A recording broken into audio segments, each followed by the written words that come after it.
When a 4-year-old girl walked into a billionaire CEO's office claiming to represent her dying mother, nobody expected what happened next.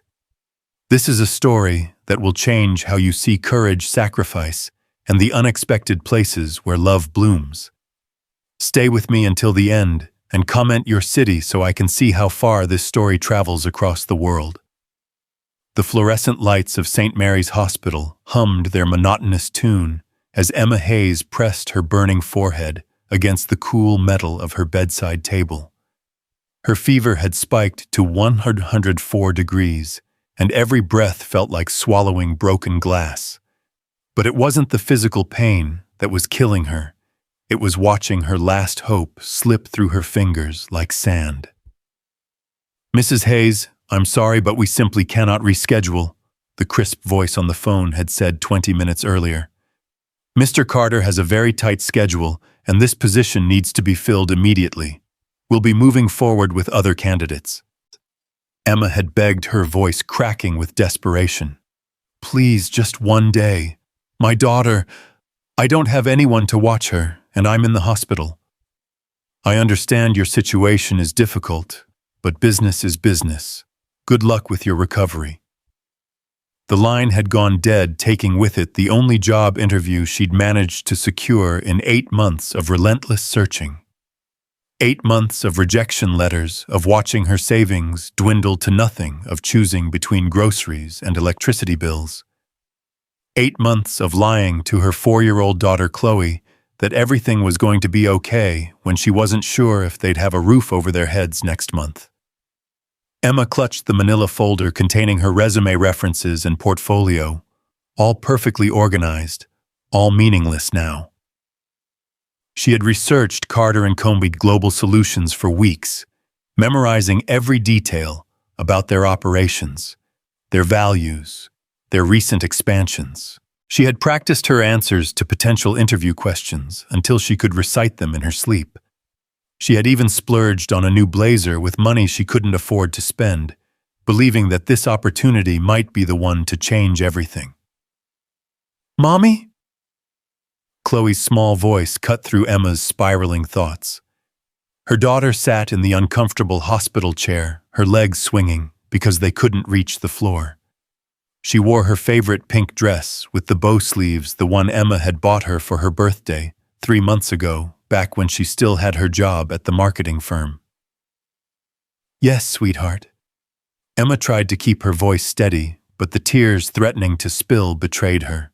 "Why are you crying?" Emma wiped her eyes quickly. How could she explain to a 4-year-old that their world was falling apart? That the interview she'd been preparing for was their lifeline, and it had just been severed? That she was terrified of becoming another statistic, another single mother who couldn't provide for her child? "Mommy's just not feeling well. Baby, the fever makes me emotional."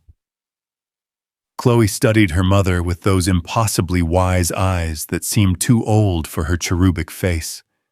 She had her father's eyes, the father who had walked out the moment he learned Emma was pregnant, claiming he wasn't ready for the responsibility. Those same eyes now held a determination that made Emma's heart ache. "Is it about the job meeting?" Chloe asked.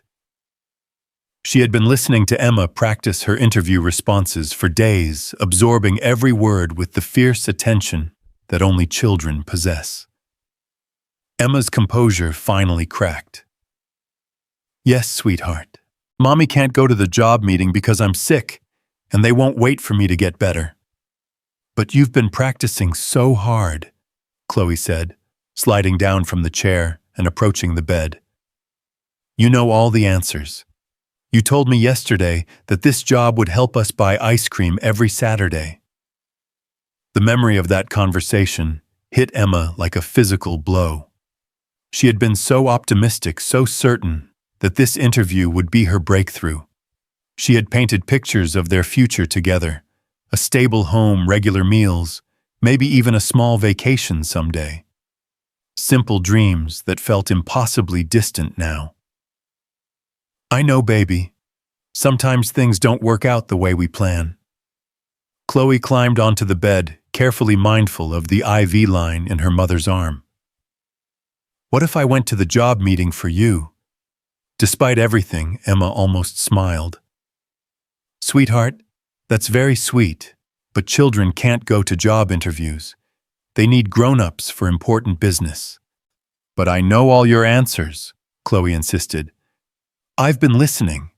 I know you're very good at making people happy with your ideas, and you're never late, and you work really, really hard."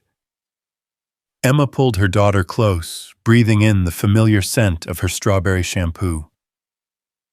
"You've been such a good listener, but this is something only Mommy can do. We'll find another way, okay?" "Promise. I promise," Emma whispered, though she had no idea how she would keep that promise. As visiting hours ended, and Chloe reluctantly left with Mrs. Patterson, their elderly neighbor, who had volunteered to babysit, Emma drifted into a fevered sleep. She dreamed of glass towers and rejection letters, of empty refrigerators and eviction notices. She dreamed of Chloe asking why they had to move again, why other kids had things they couldn't have. But Chloe wasn't sleeping. Back in their small apartment, she sat on her bed staring at the ceiling, replaying her mother's broken voice on the phone with the job people. She thought about how hard her mommy worked, how she sometimes cried quietly in the bathroom when she thought Chloe couldn't hear. She thought about the times they had eaten cereal for dinner because there wasn't enough money for real groceries, and how her mother always gave her the bigger portion while claiming she wasn't hungry. Most of all, she thought about the promise of Saturday ice cream, such a small thing that meant the world to both of them. Mrs. Patterson had fallen asleep in the living room chair, her soft snores filling the quiet apartment. Chloe looked at the manila folder her mother had left on the kitchen table, the one with all the important papers for the job meeting. She picked it up carefully, the way she'd seen her mother handle it, like it contained something precious and fragile. The next morning, while Mrs. Patterson dozed and assumed Chloe was playing quietly in her room, the little girl made a decision that would change 3 lives forever.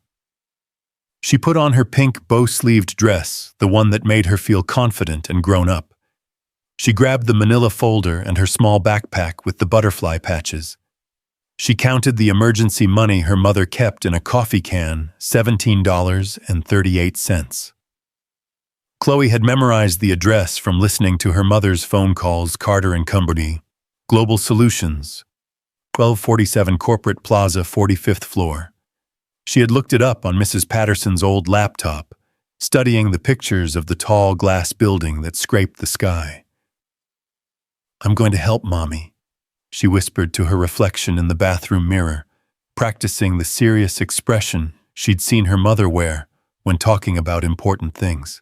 The journey across the city was both terrifying and exhilarating for a 4-year-old who had never been farther than the neighborhood grocery store alone. Chloe clutched the folder and followed the directions she had carefully memorized, asking kind-looking strangers when she got confused.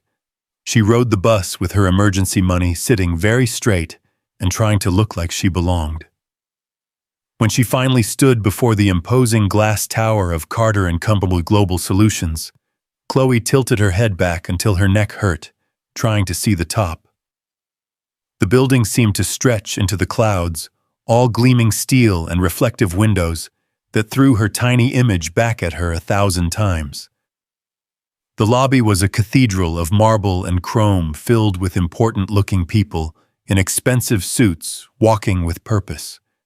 Their shoes clicked against the polished floor in a rhythm that sounded like countdown timers.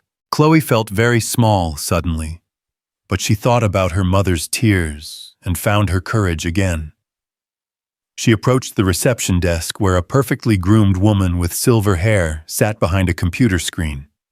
The nameplate read, "Ms. Richardson, Executive Assistant." "Excuse me," Chloe said, standing on her tiptoes to see over the counter. Ms. Richardson looked down with surprise, her professional mask slipping for a moment. "Hello, little one. Are you lost? Where are your parents?" I'm here for the job meeting, Chloe announced with as much authority as her small voice could muster. For my mommy. She's Emma Hayes, and she's supposed to meet with Mr. Carter about the marketing job. Ms. Richardson's eyebrows rose nearly to her hairline. In her 30 years with the company, she had fielded many unusual requests, but never from someone who needed a booster seat to reach the counter. Sweetie, I think there might be some confusion. Your mommy is supposed to come to meetings like this, not little girls. My mommy is sick in the hospital, Chloe explained patiently, as if speaking to someone who didn't understand obvious facts.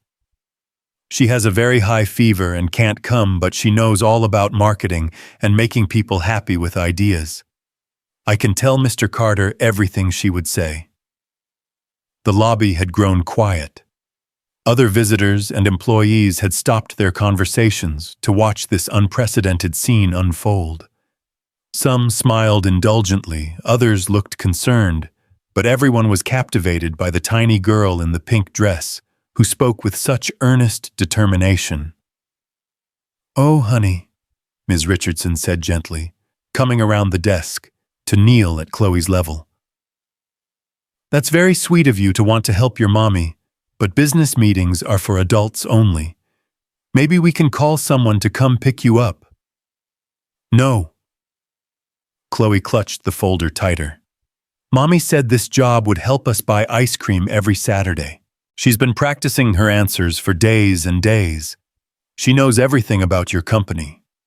She knows you help people with their marketing problems, and you have offices in 12 countries, and you just opened a new one in Singapore. Ms. Richardson exchanged glances with the security guard who had approached quietly. This wasn't just a lost child, this was something else entirely. The little girl's knowledge was accurate, and her desperation was heartbreakingly real. What's your mommy's name again? Ms. Richardson asked gently. Emma Hayes. She was supposed to meet Mr. Carter at 10 o'clock for the senior marketing consultant position. She has all her papers right here. Chloe held up the folder like evidence in a court case. Miss Richardson felt her chest tighten. She remembered the woman who had called that morning sick and begging for a reschedule.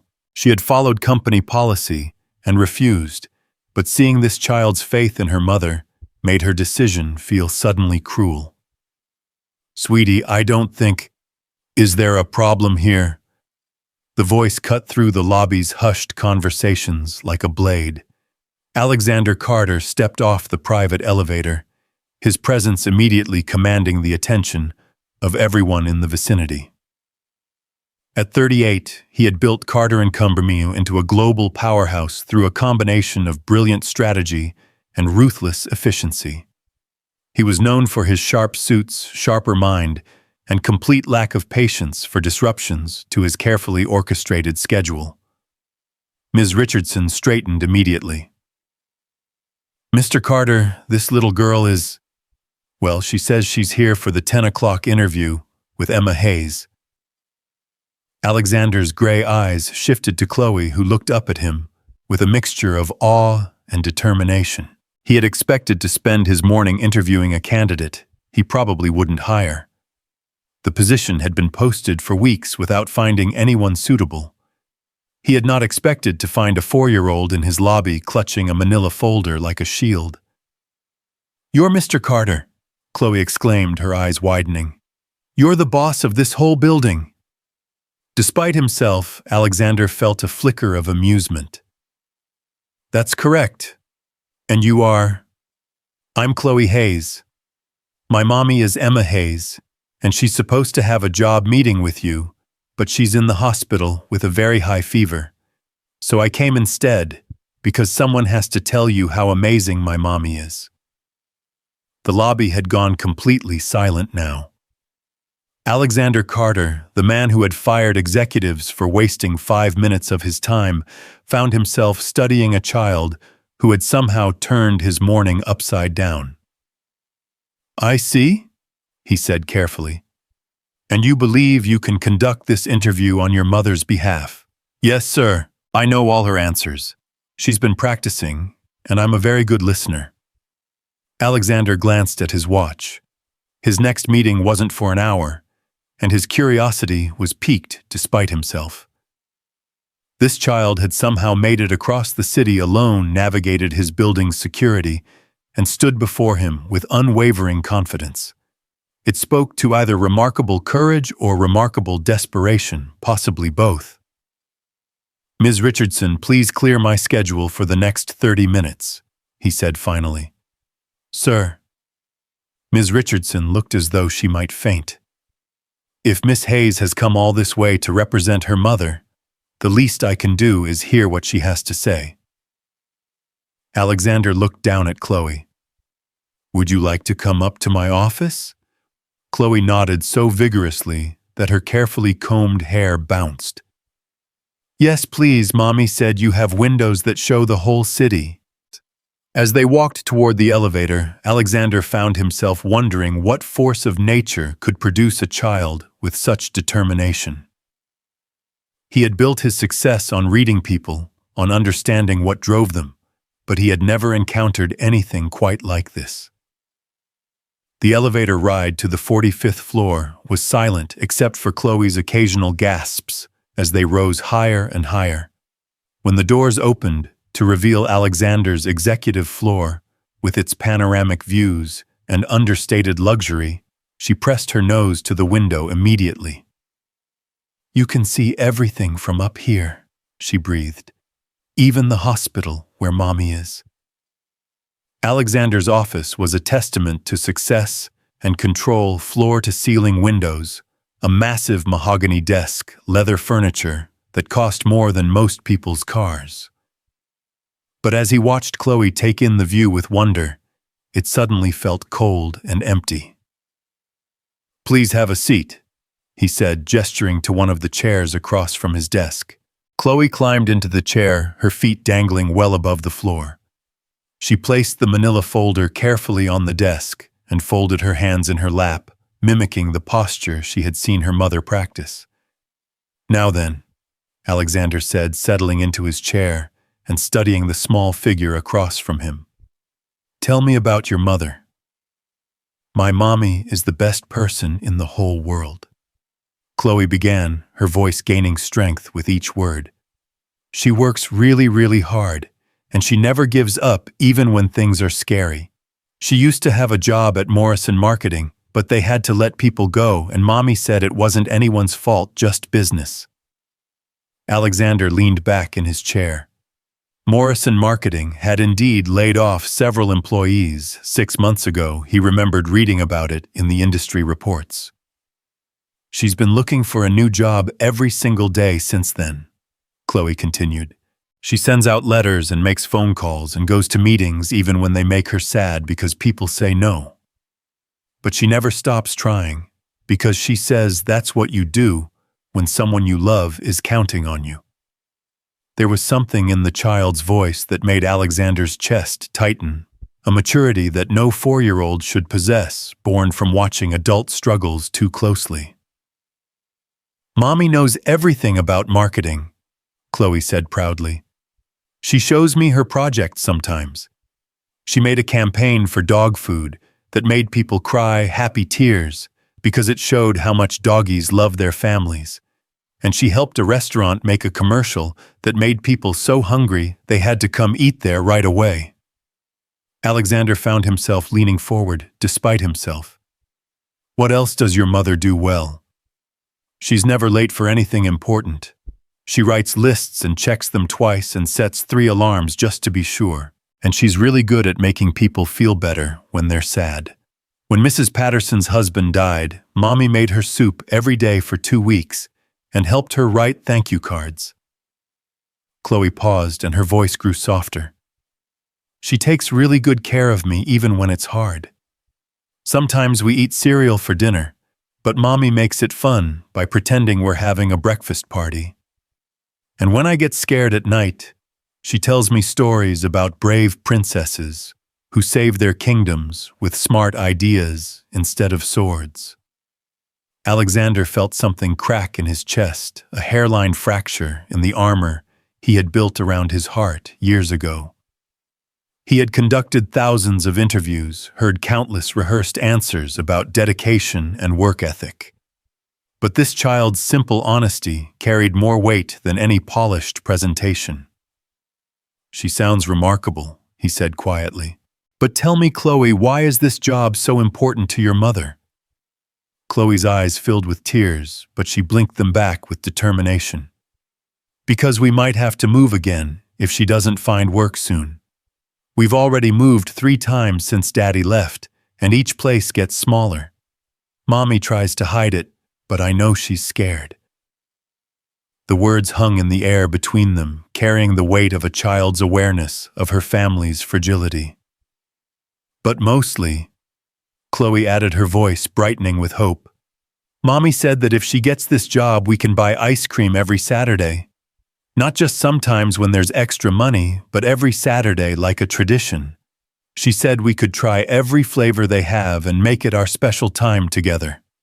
Alexander Carter, who had negotiated million-dollar deals without blinking, found himself completely undone by the simple dream of Saturday ice cream. He thought of his own childhood of Saturday afternoons with his father, before the old man had become consumed with building the family business. When had he forgotten that the smallest pleasures could be the most precious? "Your mother sounds like exactly the kind of person we need here," he said finally. "Someone who understands that behind every successful campaign is a human story that matters." Chloe's face lit up like Christmas morning. "Does that mean she gets the job?" Alexander smiled, really smiled for the first time in months. "It means I'd like to meet her properly when she's feeling better. Can you tell me where she is?" "St. Mary's Hospital, room 314, but the doctor said she might have to stay another day because her fever isn't breaking yet." Alexander made a note on his desk pad. "Well then, I think it's time I paid a visit to meet this remarkable woman in person." As he prepared to escort Chloe back downstairs, Alexander paused. This child had walked across a city alone to fight for her mother's dreams. She had shown more courage and determination than executives with decades of experience.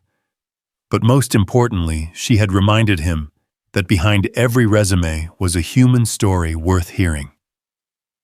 "Chloe," he said, "can I ask you something?" She nodded eagerly. "What do you want to be when you grow up?" Chloe considered the question seriously. "I want to help people like Mommy does. Maybe I could work in a big building like this and make ideas that make people happy." "I think you'd be very good at that," Alexander said. "In fact, I think you just conducted one of the best interviews I've ever had." As they rode the elevator back down to the lobby, Alexander found his mind racing with plans. He would visit Emma Hayes in the hospital, but not to conduct a standard interview. This woman had raised a daughter who possessed more integrity and courage than most adults. That kind of character couldn't be taught or faked. It was either there or it wasn't. And if Emma Hayes was even half as remarkable as her daughter Alexander had a feeling his company was about to become a very different place. The lobby was still buzzing with whispered conversations when they emerged from the elevator. Word had spread quickly through the building about the little girl who had walked into the CEO's office and somehow walked out with his full attention. "Ms. Richardson," Alexander said, "please have my driver take Miss Hayes back to her neighborhood safely and arrange for some flowers to be sent to room 314 at St. Mary's Hospital, something bright and cheerful." "Of course, sir. Anything else?" Alexander looked down at Chloe, who was clutching his business card like a treasure. "Yes. Block out my afternoon tomorrow. I have a very important interview to conduct." As Chloe was escorted to the company car, she turned back one last time. "Mr. Carter, thank you for listening to me about Mommy. She's going to be so happy." Alexander watched the car pull away, carrying with it the bravest 4-year-old he had ever met. For the first time in years, he was looking forward to an interview not to assess a candidate's qualifications, but to meet the woman who had somehow raised a daughter capable of changing his entire perspective in 30 minutes. He thought about Saturday ice cream and brave princesses, about the kind of love that could inspire a child to cross a city alone. Tomorrow, he would meet Emma Hayes. But tonight, he had some serious thinking to do about what kind of company and what kind of man he wanted to be. In room 314 of St. Mary's Hospital, Emma Hayes slept fitfully, unaware that her daughter had just set in motion events that would transform all their lives. The fever dreams that had plagued her all morning were beginning to fade, replaced by something that felt almost like hope. She didn't know it yet, but the bravest interview of her life was still to come. The company car pulled away from Carter & Company Global Solutions just as Emma Hayes opened her eyes in room 314 of St. Mary's Hospital. The fever had broken sometime during her restless sleep, leaving her weak but clear-headed for the first time in 2 days. The first thing she noticed was the absence of the manila folder from her bedside table. The second was that Chloe wasn't in the visitor's chair where she should have been. Panic shot through Emma's chest like ice water. She pressed the call button frantically, her heart hammering against her ribs as she waited for a nurse to respond. When a young woman in scrubs finally appeared, Emma's voice came out as a croak. "My daughter. Where's my daughter? She was supposed to be with Mrs. Patterson, but... Ma'am, please calm down. Let me check with the front desk about your visitor information." But Emma was already reaching for her phone with trembling fingers, dialing Mrs. Patterson's number.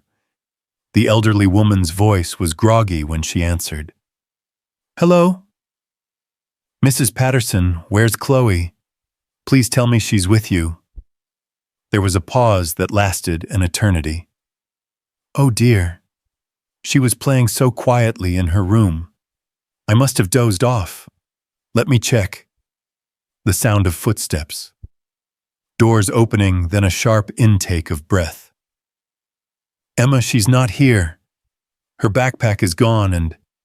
Oh my goodness, that folder you left on the kitchen table is missing too." Emma's world tilted sideways. A 4-year-old alone in the city with $17 and a dream she couldn't possibly fulfill. The interview that had been canceled, the job that was already lost. None of that mattered now. Her baby was out there somewhere trying to fix what couldn't be fixed. "I'm calling the police," Emma said, her voice steadier than she felt. "Mrs. Patterson checked the neighborhood. Maybe she didn't go far." But even as she said it, Emma knew better. Chloe had been listening to every word about the interview, absorbing details with that frightening intelligence that made her seem older than her years. If she had taken the folder, there was only one place she would go. Carter & Company Global Solutions. The address Emma had repeated so many times it was burned into both their memories. 20 minutes later, as Emma was arguing with a doctor about signing herself out against medical advice, her phone rang. The number was unfamiliar, but something made her answer. "Ms. Hayes, this is Jennifer Richardson from Carter & Company Global Solutions. I'm calling about your daughter." Emma's knees nearly buckled. "Is she hurt? Please tell me she's okay." "She's perfectly safe," Ms. Richardson said quickly. "She's actually just left our building. Ms. Hayes, your daughter came here today to interview for your position." The words didn't make sense. Emma sank into the visitor's chair, struggling to process what she was hearing. What? She walked into our lobby this morning and announced she was here for your 10 o'clock interview. She had your folder, your resume, and more knowledge about our company than some of our employees. Ms. Hayes, she spent 30 minutes in Mr. Carter's office talking about you." Emma felt the world spinning around her. "Oh God, I'm so sorry." She's only 4, she doesn't understand. I'll pay for any inconvenience, any wasted time. Ms. Hayes, please listen to me. Ms. Richardson's voice was gentle but firm. Mr. Carter would like to meet with you tomorrow afternoon, if you're feeling well enough. He's quite impressed with your family. The line went quiet, except for Emma's ragged breathing. This couldn't be real. 4-year-olds didn't conduct job interviews with billionaire CEOs. Mothers facing eviction didn't get second chances served on silver platters. I don't understand, Emma whispered. Your daughter is remarkable, Ms. Hayes. She spoke about you with such love, such faith. Mr. Carter said it was the most honest interview he's ever conducted. He'd like to speak with you tomorrow at 2 o'clock if that works for you. Emma closed her eyes, trying to absorb this impossible turn of events. Yes, I'll be there. Wonderful. And Ms. Hayes, your daughter mentioned something about Saturday ice cream. Mr. Carter asked me to tell you that he hopes you'll have many Saturdays to look forward to. When the call ended, Emma stared at her phone for a long moment before the reality hit her. Chloe was safe, but she was still out there somewhere in the city, probably on her way back to Mrs. Patterson's. Emma had to find her, had to hold her, and make sure she was really okay. The doctor finally agreed to discharge Emma with strict instructions to rest, but rest was impossible when her daughter was navigating city streets alone. Emma arrived at Mrs. Patterson's apartment, just as a black sedan was pulling up to the curb. Her heart stopped as she watched the driver open the door and Chloe step out clutching her butterfly backpack and wearing the biggest smile Emma had ever seen. "Mommy!" Chloe ran to her with arms wide open, colliding with Emma's legs in a hug that nearly knocked them both over. "You're better? The fever is gone." Emma dropped to her knees and pulled her daughter close, breathing in the familiar scent of her hair, checking her over for any signs of harm. "Chloe, baby, you scared Mommy so much. You can't leave like that ever. Do you understand? Anything could have happened to you." "But I had to help," Chloe said seriously. "You were so sad about the job meeting, and I knew all your answers. I couldn't let the job people think you didn't want to come." Emma pulled back to look at her daughter's face, seeing not just the innocence of childhood, but something deeper, a fierce loyalty that both broke and mended her heart simultaneously. "Sweetheart, what you did was very dangerous. The city is too big and too scary for little girls alone. Promise me you'll never do anything like that again." "I promise, Mommy. But did the phone lady tell you I got to meet Mr. Carter? He has the biggest office with windows that show the whole world, and he listened to everything I said about you. He said you sound remarkable." Emma felt tears threatening again, but these were different from the tears of despair she'd shed in the hospital. These carried something she'd almost forgotten how to feel hope. That evening, as Chloe recounted every detail of her adventure for the 3rd time, Emma listened with a mixture of pride and terror. Her daughter described Alexander Carter's office with the wide-eyed wonder of a child, but also with an awareness of his importance that made Emma's stomach flutter with nerves. "He asked me what I want to be when I grow up," Chloe said, snuggled against Emma's side in their small living room. "I told him I want to help people like you do with ideas that make them happy." "And what did he say to that?" "He said I'd be very good at it. And Mommy, he gave me this." Chloe produced a business card from her backpack, handling it like a precious artifact. "He said, if I ever need anything, I can call this number." Emma studied the simple white card with its elegant black lettering, Alexander Carter, Chief Executive Officer. Below his name was a phone number that probably connected to more power and influence than she could imagine. The next day, Emma stood before her closet at 1 o'clock, trying to decide what to wear to the most important interview of her life. Her hands shook as she reached for the blazer she'd bought for the original interview, the one that had been canceled, the one that had started this incredible chain of events. "You look beautiful, Mommy," Chloe said from the bed, where she was carefully coloring a picture she'd drawn of Emma and Mr. Carter shaking hands. "Mr. Carter is going to love you just like I do." Emma smiled at her daughter's confidence, wishing she felt even a fraction of it herself. "What if I mess this up, baby? What if I can't live up to what you told him about me?" Chloe looked up from her coloring with that serious expression that made her seem far older than 4.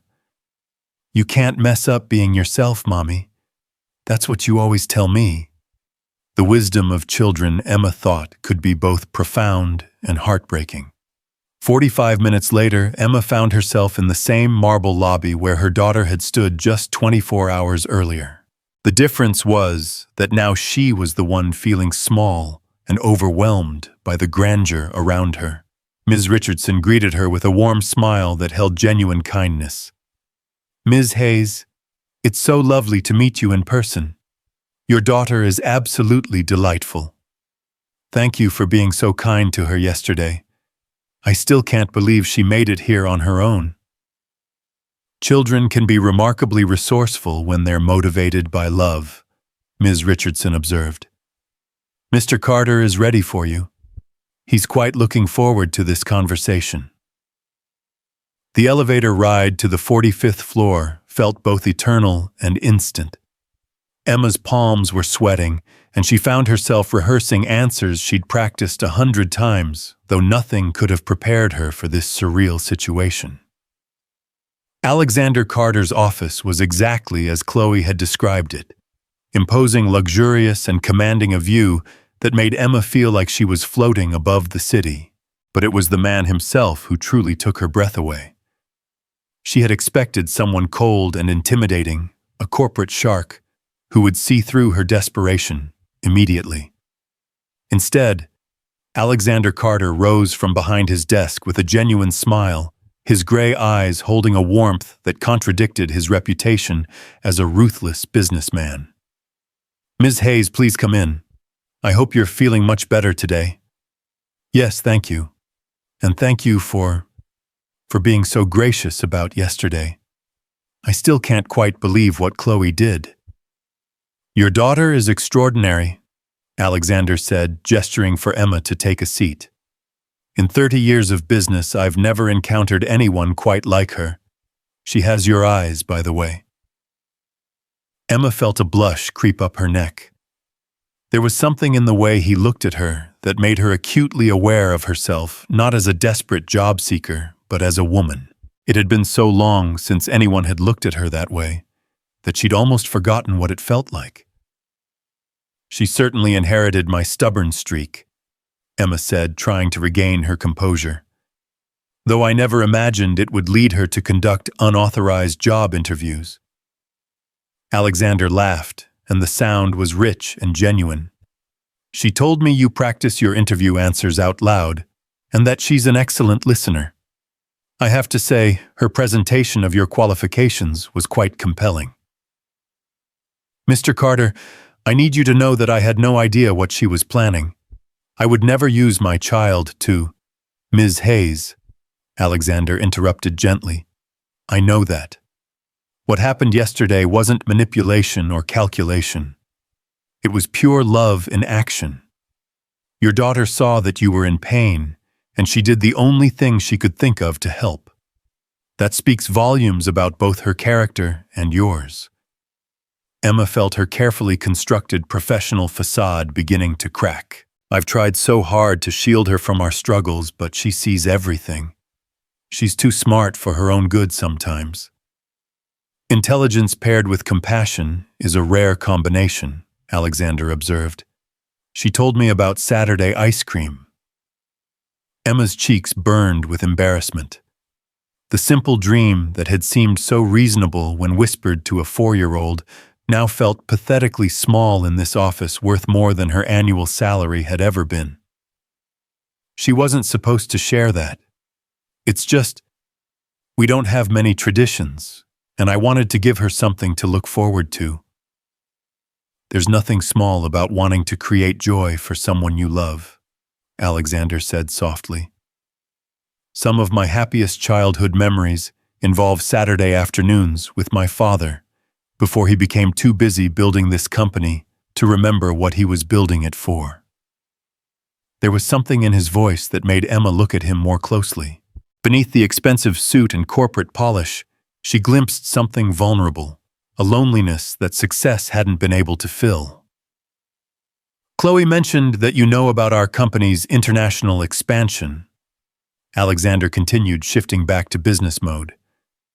Tell me what interests you about the Singapore operation. For the next hour, they discussed marketing strategies, brand development, and international market penetration. Emma found herself relaxing as they talked, her knowledge and passion for the work overriding her nervousness. Alexander was an engaged interviewer, asking thoughtful questions that demonstrated his own deep understanding of the business. Your portfolio is impressive, he said, reviewing the materials from her manila folder. The campaign you developed for Hartwell Pet Foods shows real emotional intelligence. You understood that people don't just buy dog food, they buy expressions of love for their pets. Thank you. That project was particularly meaningful to me because I understood the client's target audience. Single parents, busy families, people who want to show they care even when time and money are tight. Like Saturday ice cream, Alexander said quietly. Their eyes met across the desk, and Emma felt something shift in the air between them. This wasn't just about a job anymore. There was a connection forming that had nothing to do with marketing campaigns or quarterly projections. Ms. Hayes, I'm going to be direct with you, Alexander said finally. The position we discussed is yours if you want it, but I need you to understand that this offer isn't charity. Your qualifications speak for themselves, and your daughter's advocacy, while touching, isn't why I'm hiring you. Emma felt her heart stop. Are you serious? Completely. The starting salary is $75,000 with full benefits and a performance-based bonus structure. You'd be leading our new customer engagement initiative, working directly with my senior team. $75,000. Emma had to grip the arms of her chair to keep from falling over. It was more than she'd ever earned, more than she'd dared to hope for. I don't know what to say, she whispered. Say yes, Alexander said with a smile, and then tell me when you can start. Monday. Emma's voice came out as a squeak. Perfect.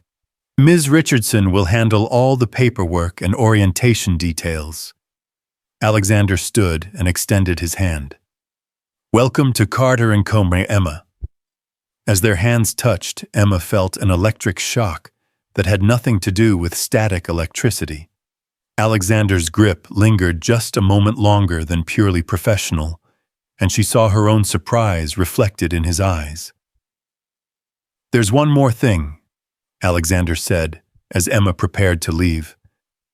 The company has a policy of welcoming employees' children for special occasions. I hope Chloe will visit us sometime. She's already something of a legend around here. She'd love that. She's been drawing pictures of your office all morning. I'd like to see them, Alexander said, and Emma could tell he meant it. As Emma left the building, her head spinning with disbelief and gratitude, she thought about the phone call she needed to make to Mrs. Patterson, the celebration dinner she could actually afford, to buy the lease renewal she could finally sign without fear. But mostly, she thought about Saturday ice cream and the fact that it was no longer a distant dream, but a promise she could keep. When she arrived home, Chloe was waiting by the window, her face pressed against the glass. The moment Emma walked through the door, her daughter launched herself into her arms. Did you get the job, Mommy? Did Mr. Carter like you as much as I said he would?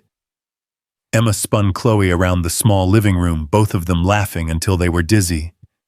Yes, baby girl. I got the job. We got the job. Does this mean we can have Saturday ice cream? Every Saturday, Emma promised, setting Chloe down and cupping her face in her hands. And maybe sometimes on Wednesdays too, just because we can. That night, as Chloe slept peacefully in her bed, Emma sat in their tiny kitchen with a cup of tea, trying to process the miraculous turn their lives had taken. In 24 hours, they had gone from the brink of disaster to a security she had never dared imagine.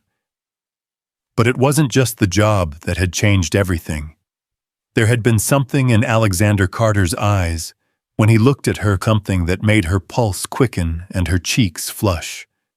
It had been so long since she'd felt attractive, desirable, worthy of a man's romantic attention.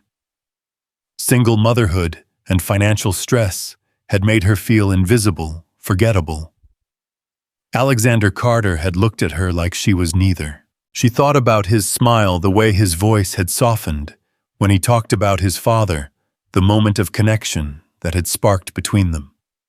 It was dangerous territory getting involved with her boss, especially so soon after starting the job.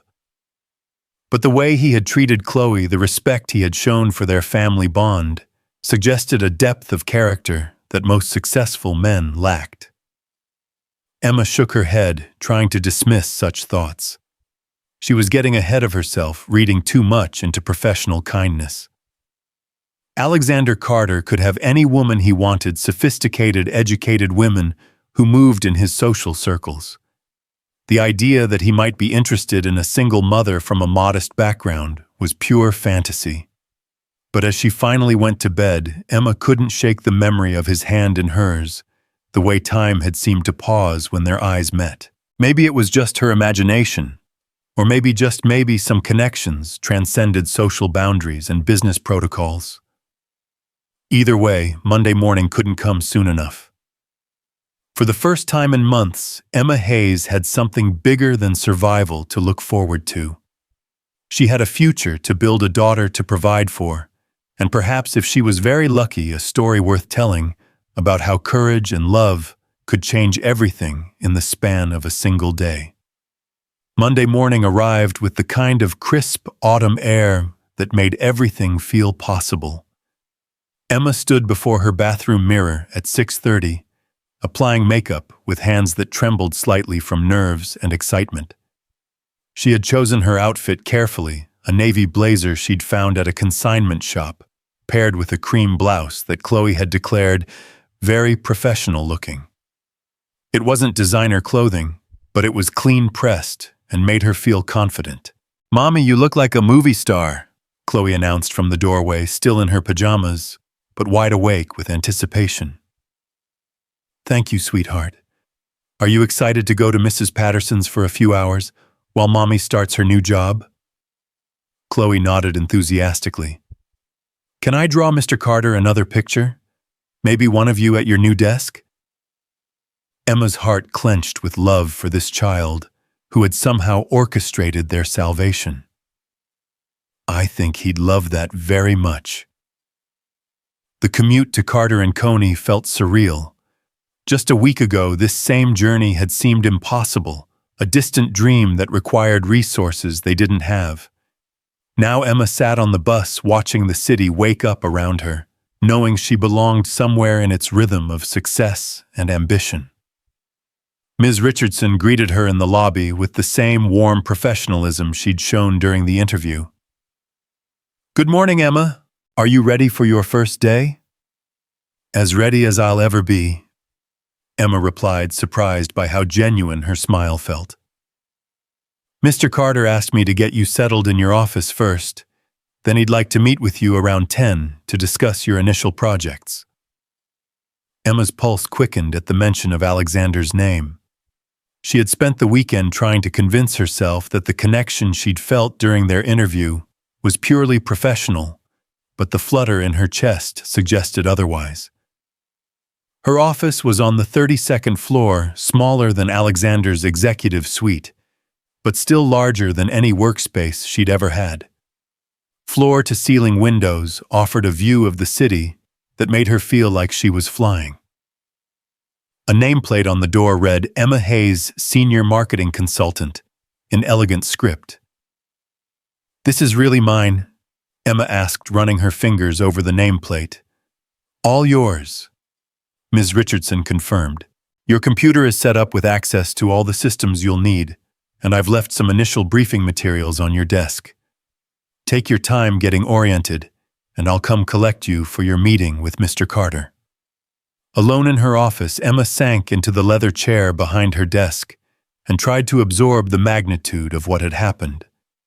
The view from her window showed people hurrying along sidewalks far below, each one wrapped up in their own struggles and dreams.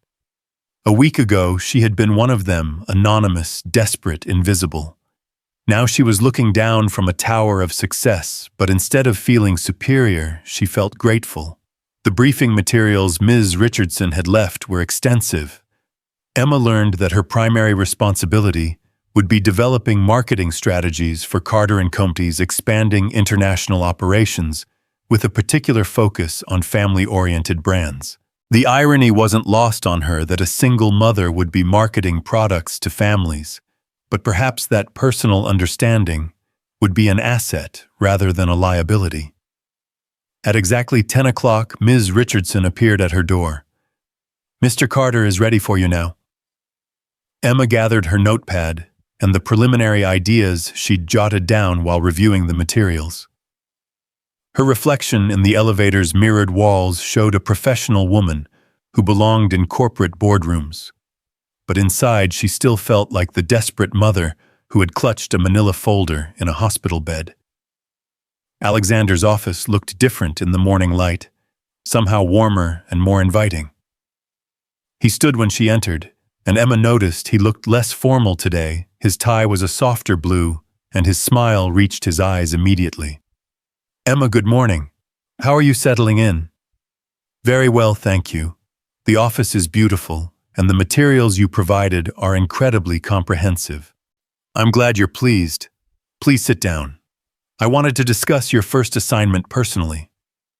As Emma took her seat, she caught a hint of Alexander's cologne, something understated and expensive, that made her acutely aware of his presence.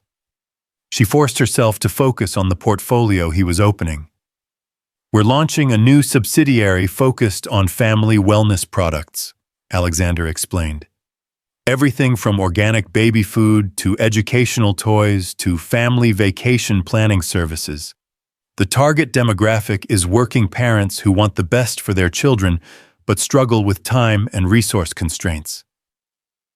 Emma leaned forward, her professional instincts engaging. "That's a market I understand intimately. Exactly why I thought of you for this project. The previous marketing team approached it from a purely demographic standpoint: income brackets, geographic distributions, purchasing patterns. But they missed the emotional core of what drives these consumers, which is—" Alexander's gray eyes met hers with an intensity that made her breath catch.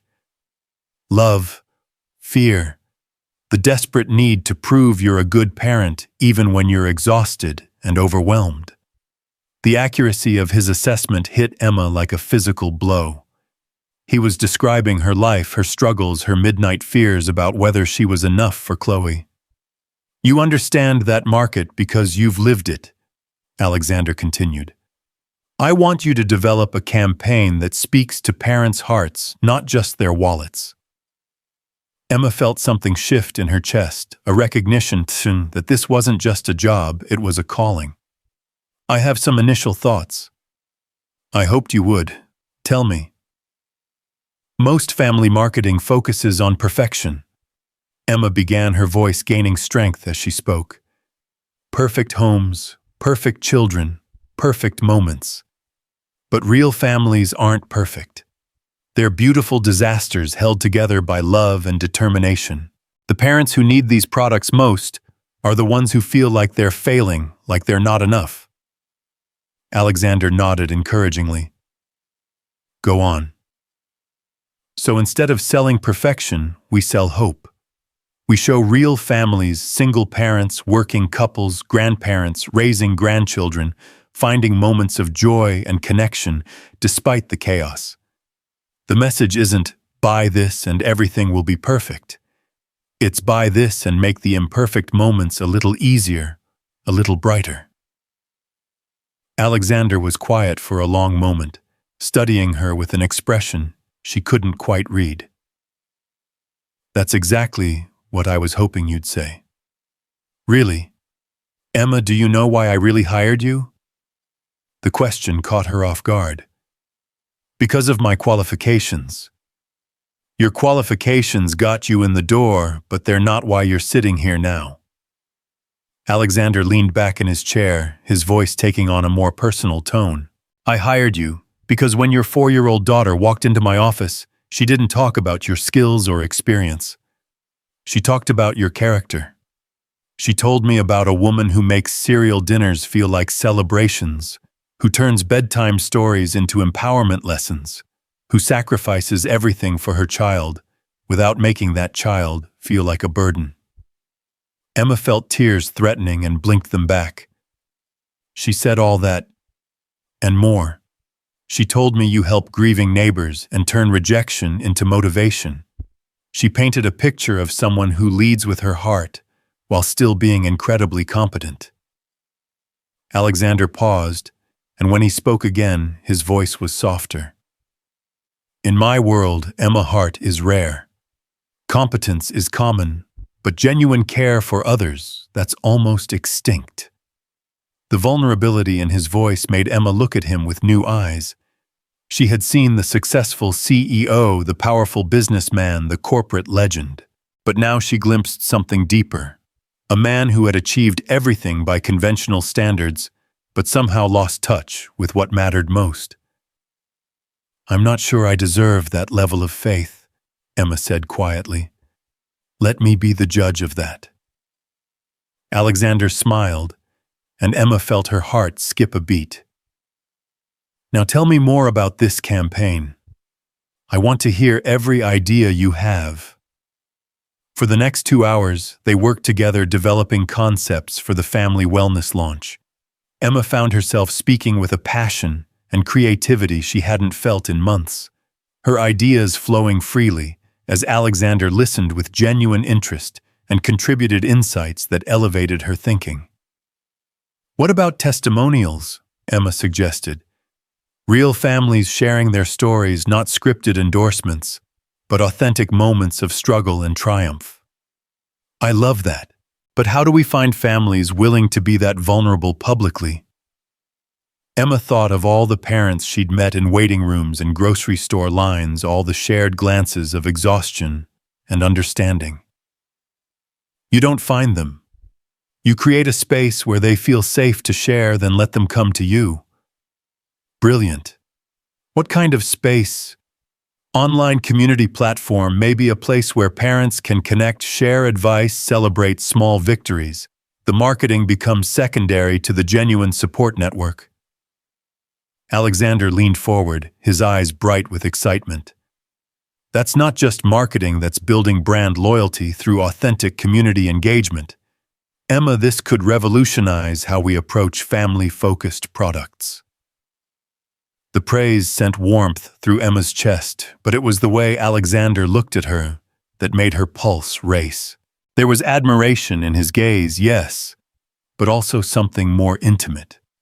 A recognition of her as not just an employee, but as a woman whose mind he found fascinating. I'd like to present this concept to the board next week, Alexander said. Would you be prepared to lead that presentation? Emma's stomach fluttered with nerves and excitement. The entire board. You'll do beautifully. You have a gift for making complex ideas feel accessible and emotional concepts feel actionable. Alexander glanced at his watch. I'm afraid I have another meeting, but I'd like to continue this conversation. Are you free for lunch tomorrow? The question hung in the air between them, loaded with possibilities that extended far beyond business.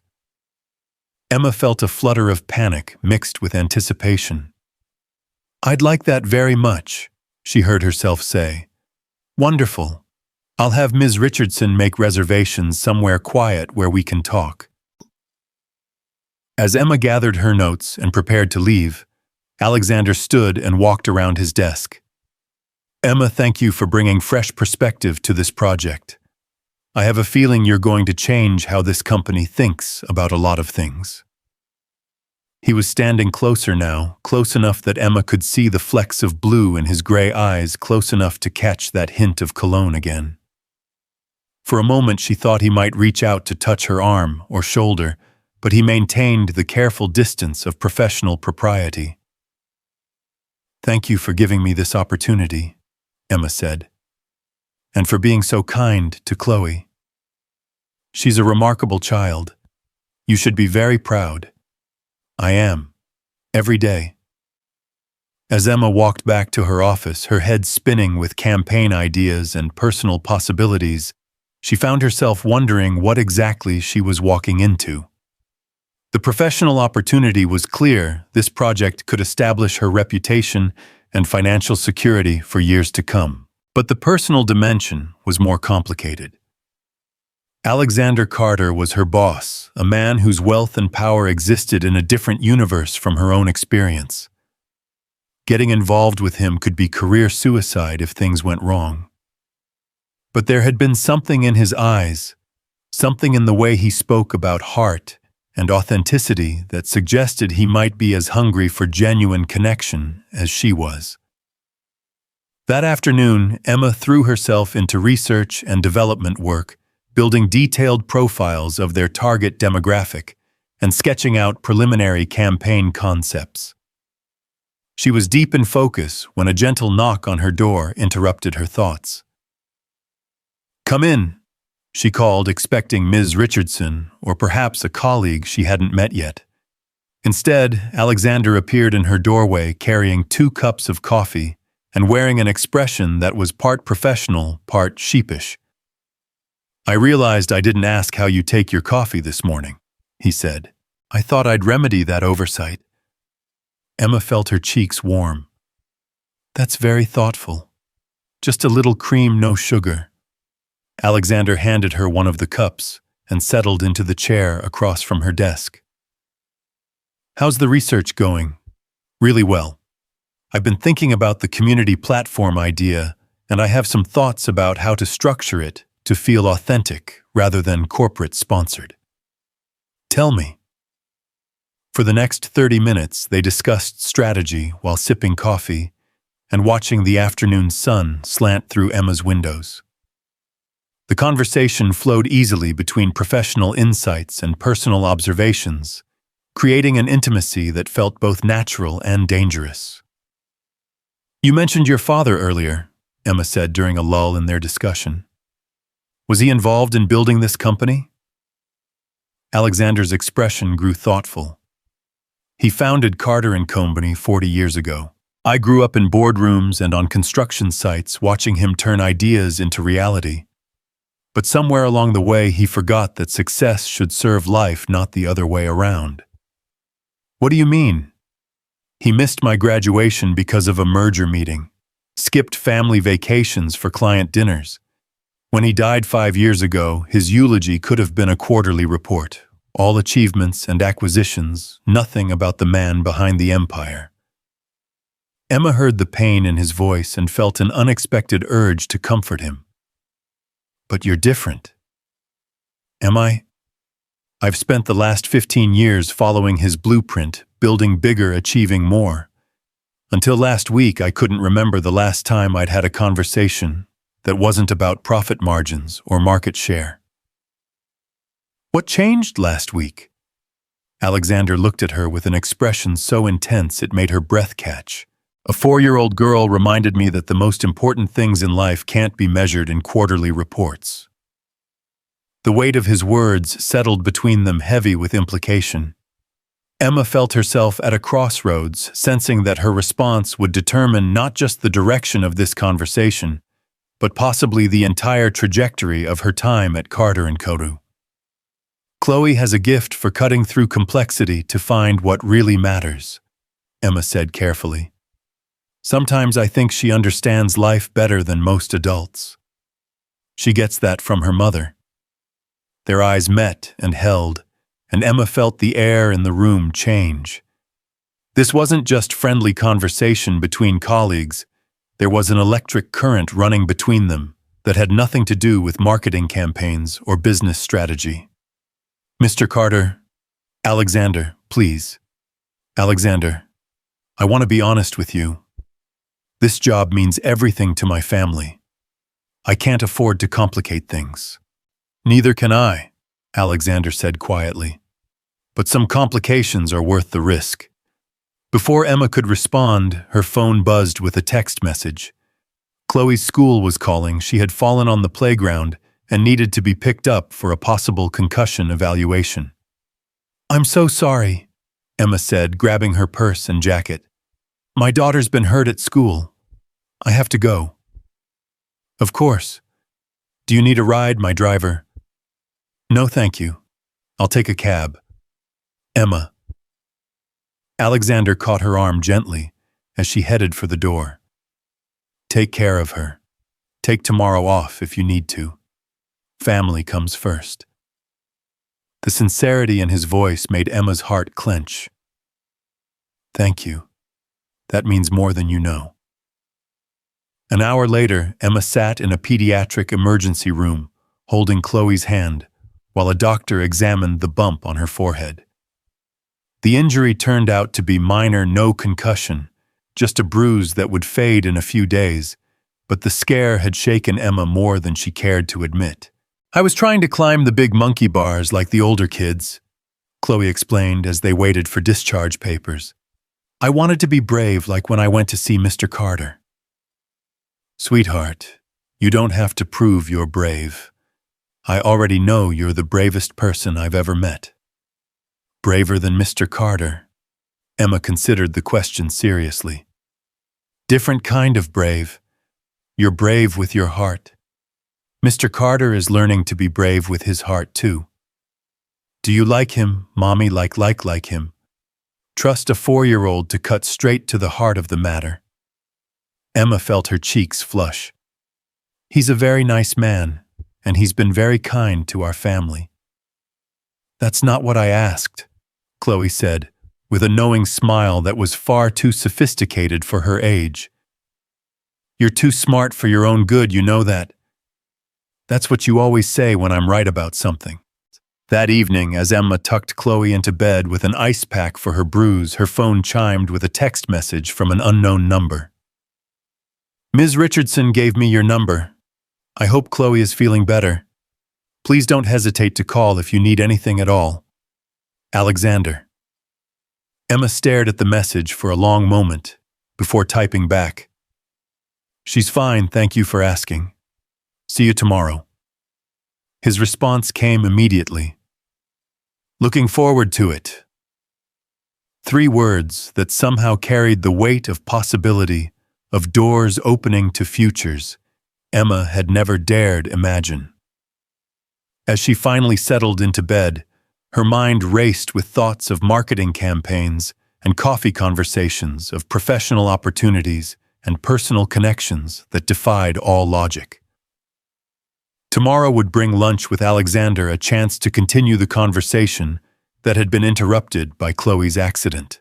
But more than that, it would bring another step into a world where a single mother from a modest background might somehow find herself falling for a billionaire CEO who looked at her like she held the answers to questions he'd been asking his whole life.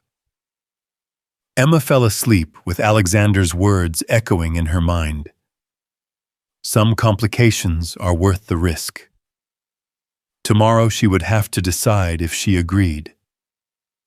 The restaurant Alexander had chosen for their lunch was the kind of place Emma had only seen in magazines: soft lighting, white tablecloths, and a wine list thicker than most novels.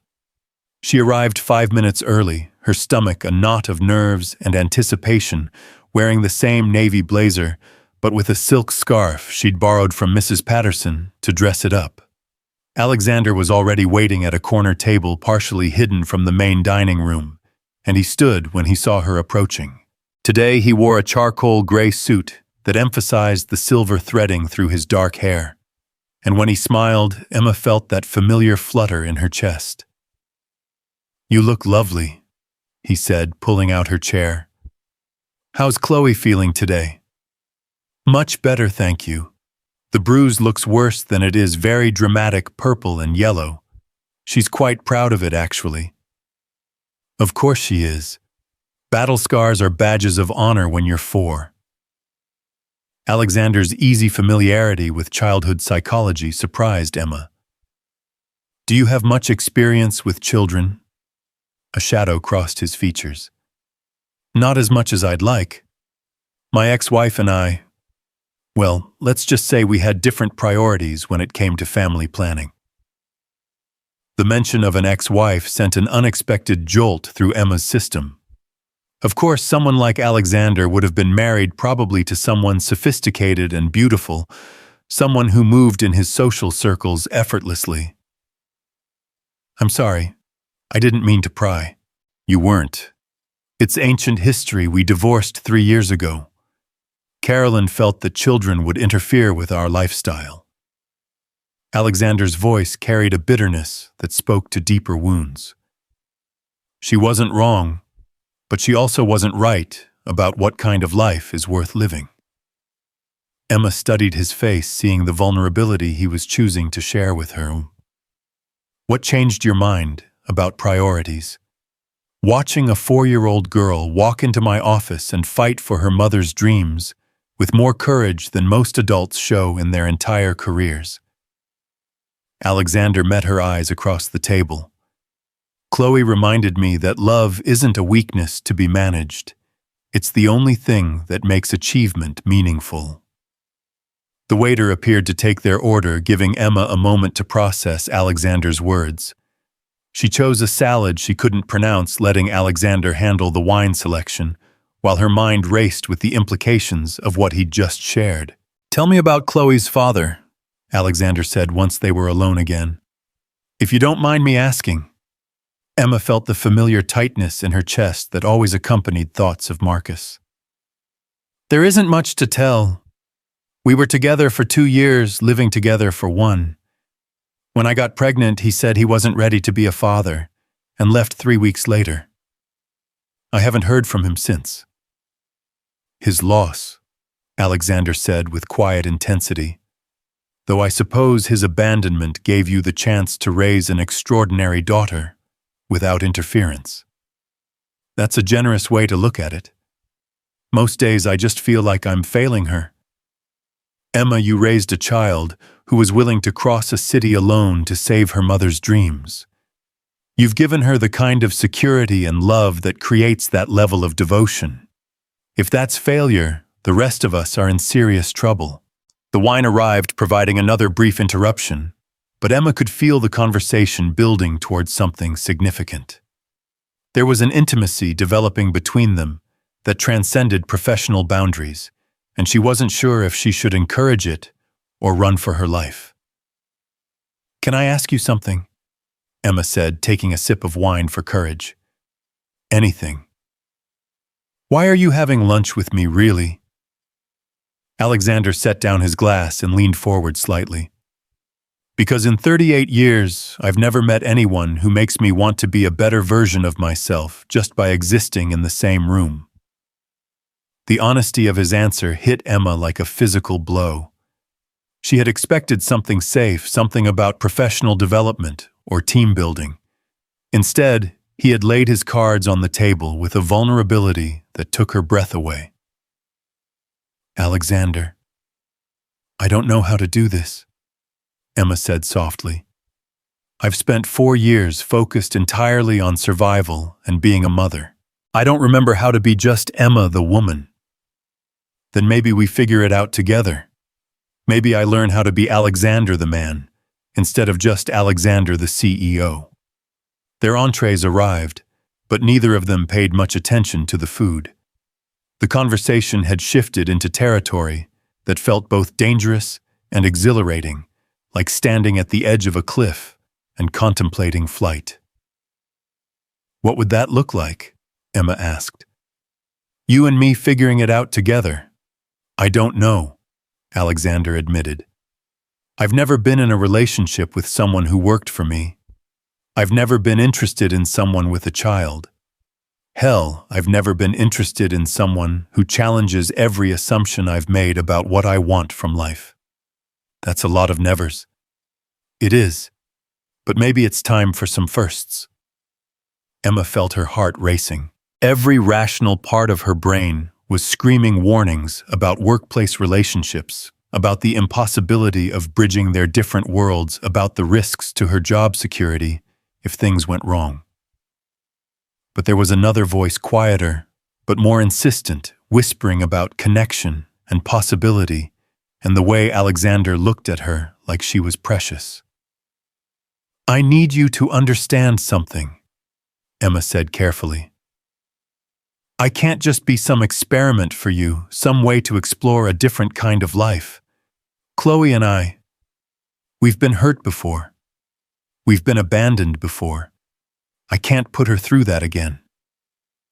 Alexander's expression grew serious. "I would never hurt Chloe, and I have no intention of hurting you. Intentions and outcomes don't always align. You're offering me something I never thought I could have, but you're also asking me to risk everything I've just gained. What if I told you that I'm willing to risk everything too?" The question hung between them, loaded with possibilities that neither of them had expected when they'd first met. Emma studied Alexander's face, looking for signs of the casual manipulation she'd learned to expect from men. Instead, she saw sincerity mixed with his own uncertainty, a man as out of his depth as she was. "The board presentation is next week," Emma said, changing the subject to safer ground. "Are you sure you want me to lead it if people suspect there's something personal between us?" "There won't be any suspicion because you're going to be brilliant," Alexander interrupted. "Your ideas are solid, your research is thorough, and your passion is infectious. You earned that presentation through your work, not through any connection to me. But there is a connection to you now, isn't there?" Alexander reached across the table and covered her hand with his. The contact sent electricity up Emma's arm, a physical reminder of the chemistry building between them. "Yes," he said simply. "There is." They finished lunch in a bubble of tension and possibility, discussing work projects and personal dreams with equal intensity. Alexander shared stories about growing up in a world of privilege but emotional isolation, while Emma talked about the fierce independence that single motherhood had taught her. By the time they returned to the office, something fundamental had shifted between them. "Emma," Alexander said, as they waited for the elevator in the parking garage, "would you and Chloe like to have dinner with me this weekend? Somewhere family-friendly, nothing formal. I'd like to spend time with both of you outside of work."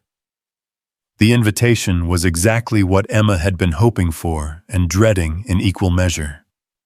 "Are you sure Chloe can be a lot? She's going to ask you a million questions and probably tell you embarrassing stories about me." "I'm counting on it," Alexander said with a smile that made Emma's knees weak. That evening, Emma found herself in the unfamiliar position of having to explain to her 4-year-old daughter that Mr. Carter had invited them to dinner. "Like a date?" Chloe asked, with the directness that only children possessed. "Like a friendly dinner," Emma hedged. "Mommy, I'm not stupid. I know what dates are. Mrs. Patterson watches romance movies all the time and she explains them to me." Emma made a mental note to have a conversation with Mrs. Patterson about age-appropriate entertainment. "It's complicated, sweetheart." "Do you want it to be a date?" The question hit Emma right in the heart. She thought about Alexander's gray eyes, about the way he listened to her ideas with genuine interest, about how he had treated Chloe with respect and kindness from the very beginning. "Maybe," Emma admitted. "How would you feel about that?" Chloe considered the question with the seriousness she brought to all important matters. "I think Mr. Carter is sad," she said finally. Like you used to be sad before you got the job. Maybe you could make each other not sad anymore. The wisdom of children never failed to astound Emma. In one simple observation, Chloe had identified what Emma herself was still struggling to understand, that she and Alexander were both people who had achieved success while sacrificing happiness, and maybe together they could find a way to have both. The rest of the week passed in a blur of campaign development and stolen glances across conference rooms. Emma threw herself into preparation for the board presentation, determined to prove that her ideas could stand on their own merit, regardless of any personal connection to Alexander. She developed detailed market research, created compelling visual presentations, and practiced her delivery until it was flawless. But beneath the professional preparation was a constant awareness of Alexander's presence in the building of coffee conversations that lasted longer than they should, of moments when their eyes met across crowded meetings, and the rest of the world seemed to fade away. Friday evening arrived with unseasonable warmth, and Emma found herself changing clothes 3 times before settling on a casual dress that was appropriate for both dinner with a 4-year-old and what might charitably be called a first date. Alexander had suggested a family restaurant with an outdoor patio and a playground visible from the dining area. Thoughtful details that showed he was taking Chloe's presence seriously. When he arrived to pick them up, Emma felt her breath catch. Gone was the corporate uniform of expensive suits and power ties. Instead, Alexander wore dark jeans and a soft gray sweater that emphasized his eyes looking younger and more approachable than she'd ever seen him. "Mr. Carter?" Chloe launched herself at him with the enthusiasm she reserved for her favorite people. "Look at my bruise, it's changed colors." "That's quite impressive," Alexander said seriously, examining the fading marks on her forehead. "You must have been very brave when it happened." "I cried a little, but only because I was scared I wouldn't be able to go to dinner with you." Alexander's expression softened in a way that made Emma's heart skip. "Well, I'm very glad you're feeling better. Are you ready for an adventure?" The restaurant was perfect, casual enough that Chloe felt comfortable, nice enough that Emma didn't feel underdressed. Alexander had requested a table on the patio where they could watch the sunset, paint the sky in shades of orange and pink, while Chloe provided running commentary on everything from the color of the tablecloths to the names she'd given the other family's children. "The little boy over there is definitely named Superhero Steve," Chloe announced, pointing to a toddler who was more interested in throwing crackers than eating them. "And the girl with the braids is Princess Sophia, because she has very good posture." Alexander listened to Chloe's observations with the kind of attention most adults reserved for business presentations, asking follow-up questions and building on her imaginative stories. Emma watched the interaction with growing amazement, seeing how naturally he adapted to Chloe's wavelength without condescending or patronizing. "What do you think I should be called?" Alexander asked Chloe during a lull in her character assignments. Chloe studied him thoughtfully, her expression serious as she considered the question. "You're not a superhero name person," she said finally. "You're more like Prince Alexander, because you live in a tall castle and you're very important, but you're also kind to people like us." Emma felt tears prick her eyes at her daughter's casual acceptance of their different social stations. Chloe understood that Alexander came from a different world, but she also recognized his fundamental decency. "I like that very much," Alexander said quietly. "Though I have to say that I think your mommy is more like a queen than a regular person." "Oh, she's definitely Queen Emma," Chloe agreed readily. "She takes care of everyone and makes the best decisions, and she's very beautiful." Emma's cheeks burned with embarrassment, but when she met Alexander's eyes across the table, she saw nothing but sincerity in his gaze. As dinner progressed, the conversation flowed between child-appropriate topics and adult undercurrents of attraction and possibility. Alexander shared stories about his own childhood, painting pictures of lonely privilege that helped Emma understand why Chloe's warmth affected him so deeply. In return, Emma found herself opening up about her dreams and fears, her hopes for Chloe's future, and her own struggles to balance ambition with motherhood. "Can we get ice cream?" Chloe asked as they finished their entrees. "It's almost Saturday, and Mommy promised we could have Saturday ice cream every week now." "Actually," Alexander said, glancing at his watch, "it's after 8 o'clock, which means it officially counts as Saturday ice cream. What do you think, Queen Emma?" Emma felt her heart flutter at the way he incorporated Chloe's game into the conversation, at how seriously he took the traditions that mattered to her daughter. "I think Prince Alexander makes an excellent point," Emma said. "Saturday ice cream it is." They ordered a dessert sampler to share, and Emma watched in wonder as Alexander patiently helped Chloe identify different flavors while keeping up a steady stream of conversation about ice cream preferences and favorite toppings. There was something profoundly touching about watching this powerful man carefully cut bite-sized pieces of dessert for her daughter, listening to her chatter with the same attention he probably gave to million-dollar negotiations. "Mommy, can I go play on the playground for a few minutes?" Chloe asked after she'd sampled every flavor twice. "Just for a little while. Stay where I can see you." As Chloe skipped toward the small play area, Emma found herself alone with Alexander for the first time all evening. The absence of her daughter's chatter created an intimate quiet that made Emma acutely aware of the tension that had been building between them all week. "Thank you," Emma said softly, "for being so wonderful with her.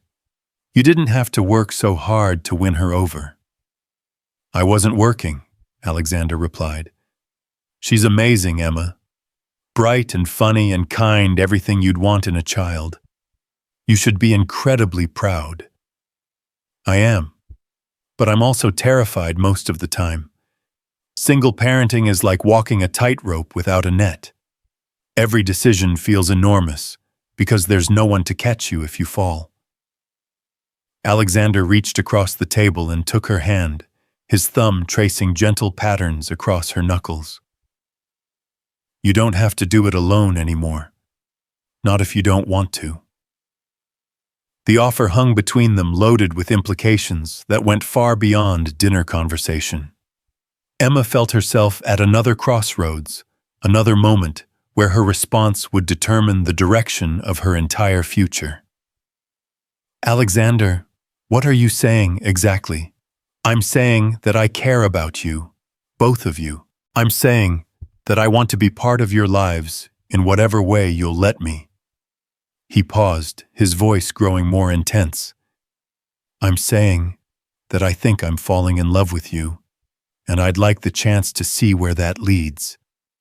Emma's breath caught.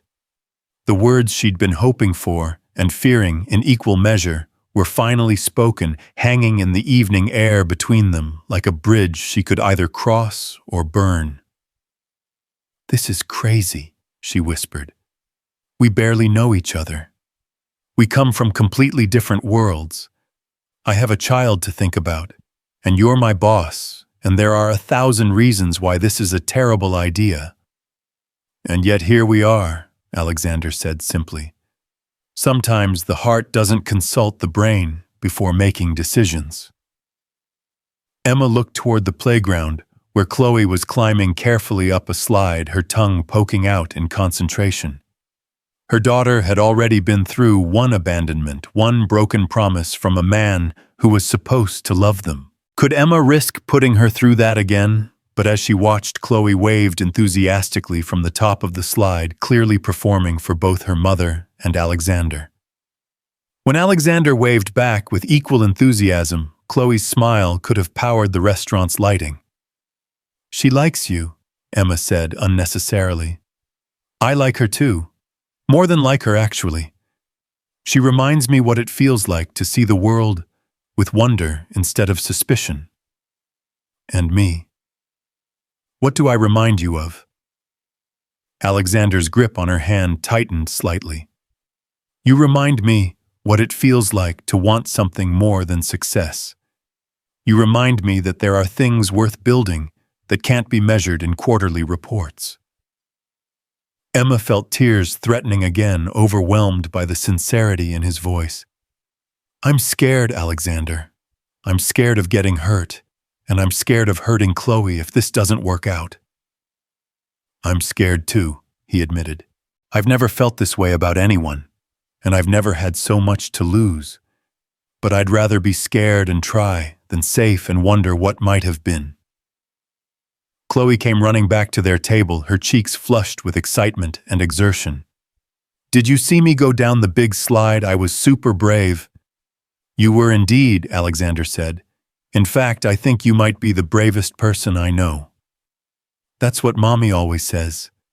We're a brave family. Alexander looked at Emma over Chloe's head, his expression full of hope and possibility. Yes, you are.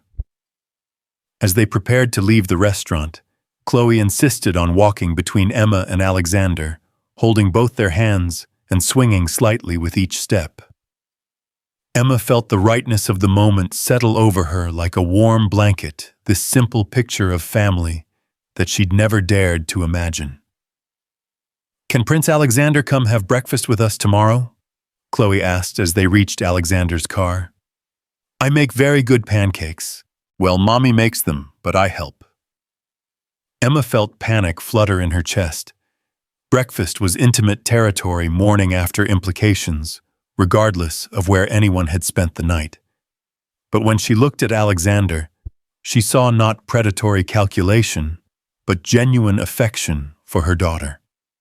I would love to have breakfast with you both, Alexander said, but only if your mommy says it's okay.